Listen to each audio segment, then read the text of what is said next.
আল্লাহর হাবিব সাল্লাল্লাহু আলাইহি ওয়াসাল্লাম সবসময় এই দোয়াটা করতেন, আল্লাহুম্মা হাসিবিনা হিসাবান ইয়াসীরা, হে আল্লাহ আপনি আমার হিসাবটাকে সহজ করেন, হে আল্লাহ আপনি আমার হিসাবটাকে সহজ করেন।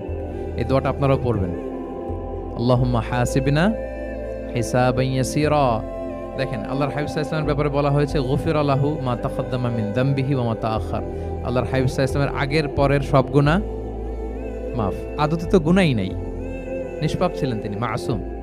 নবীরা হচ্ছেন মাসুম, তারপরেও আল্লাহর হাবিব সাল্লাল্লাহু আলাইহি ওয়াসাল্লাম এই দোয়াটা করতেন, আল্লাহুম্মা হাসিবিনা হিসাবান ইয়াসীরা। এরপরও তিনি এই দোয়াটা সবসময় করতেন। তাহাজ্জুদের সালাতে দাঁড়িয়ে থাকতে থাকতে ওনার পা ফুলে যেত, সিজদায় যে কাঁদতে কাঁদতে জামা ভিজিয়ে ফেলতেন, হাত্তা বাল্লা লিহিয়াতাহু, দাড়ি ভিজিয়ে ফেলতেন, হাত্তা বাল্লা হাজারাহু, জামা ভিজিয়ে ফেলতেন, হাত্তা বাল্লাল আরদা, সিজদায় পরে কাঁদতে কাঁদতে জমিন ভিজিয়ে ফেলতেন। তো আম্মা জান আয়েশা রাদিয়াল্লাহু তাআলা আনহা বলতেন, ইয়া রাসূলুল্লাহ এত কষ্ট কেন করেন, আপনার পা ফুলে যায়, কাঁদতে কাঁদতে আপনি হয়রান হয়ে যান, আল্লাহ তো বলেছেন যে আপনার আগের পরের সব গুনাহ মাফ। আল্লাহর হাবিব সাল্লাল্লাহু আলাইহি ওয়াসাল্লাম বলতেন, আফালা উহিব্বু আন আকুনা আবদান শাকুরা, হে আয়েশা আমি কি শুকরগুজার বান্দা হতে পছন্দ করব না?